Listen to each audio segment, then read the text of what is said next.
What's up guys? I wanted to make a video on how much money you should have by age and also share how to figure out how much you really need for retirement. Now of course it is not polite to ask someone how much money they have or how much money they make. If you ever get asked that question and you don't really know how to respond, just hit them with somewhere between $1 and $1 million a year. Somewhere in there.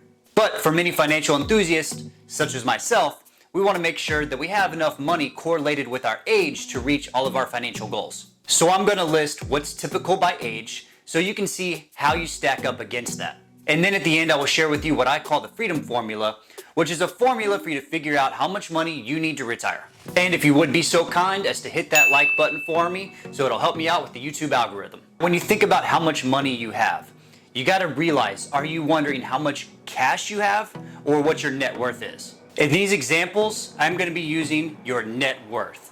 Your net worth is your assets minus your liabilities. Take all of your assets, your house, any cash, or any investments that you have. Your liabilities are going to be your mortgage, your car loans, or any debt like credit card debts. You minus your liabilities from your assets, and that is going to give you your net worth. As crazy as it is to think, 1 out of 5 Americans actually have a 0 or a negative net worth. I think that this is just because of a lack of financial education, but more importantly, people just don't know their numbers. I would like to think that if someone actually knew that they had a 0 or a negative net worth, that they would start immediately making different decisions financially. Just as a note, the numbers in this video are going to be the median across America and not the averages. Because the average of a 65-year-old American is a little over $1 million, but the median is a little over $250,000.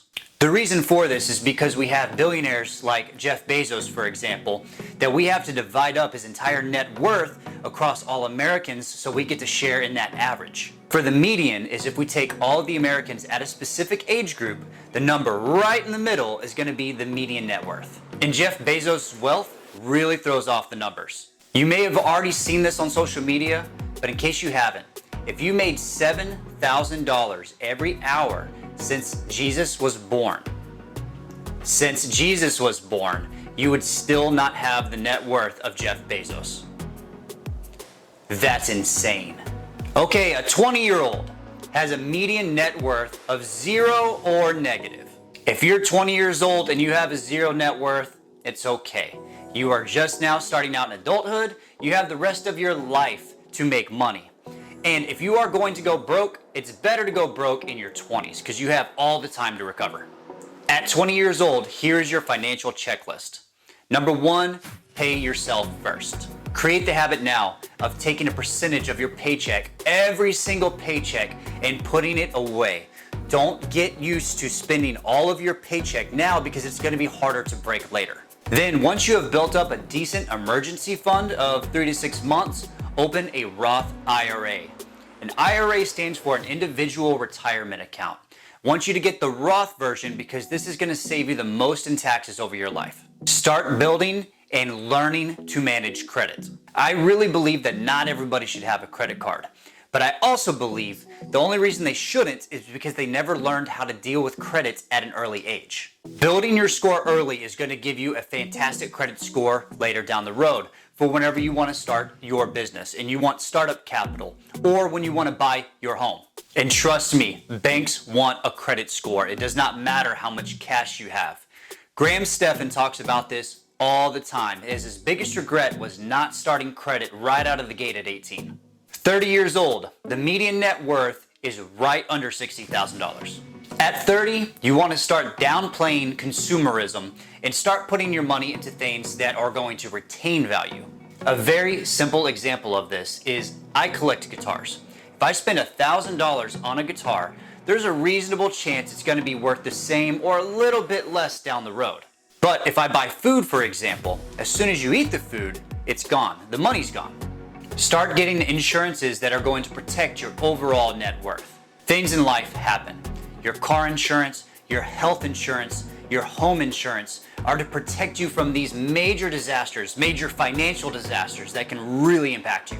At 30 years old, you should have put away at least one of your annual salaries. So if you make $30,000 a year, you should have $30,000 in cash or investments.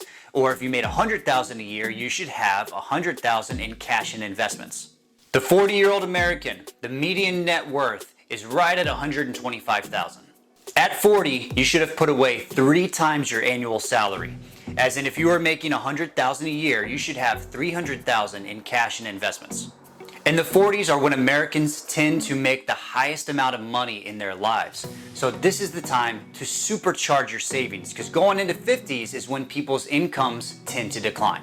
At 50, you are facing the prospect of retiring in the next 10 to 20 years. If you have been investing consistently over the last 30 years, you are really going to start seeing the effects of compound interest at this point. Compound interest is whenever we invest into a vehicle that makes us interest, we don't take the interest out, we put it back into the investment, which gives us more interest next month. And when you do this over and over and over and over and over and over and over, eventually your interest is very, very high that we can live off of.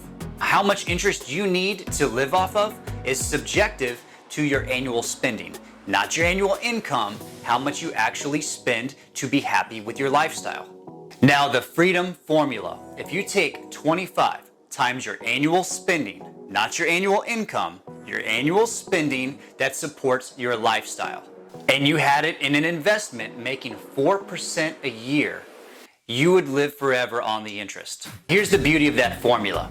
If you spent $50,000 a year and you multiplied it by 25 and were able to get that much in investments, making a modest 4%, you would be earning $50,000 a year in interest. No matter what annual spending you plug into that number, the interest always equals your annual spending.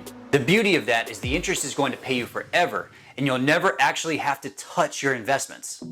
Always look for ways to increase your income, increase your savings, learn how you can grow your investments with what you already have. Learn how to be happy with less money.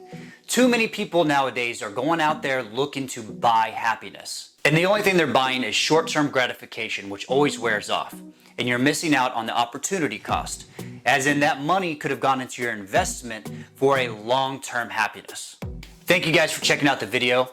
I always enjoy talking about finance, credit, and investing. So if you do too, feel free to subscribe to the channel. Until I see you guys next time.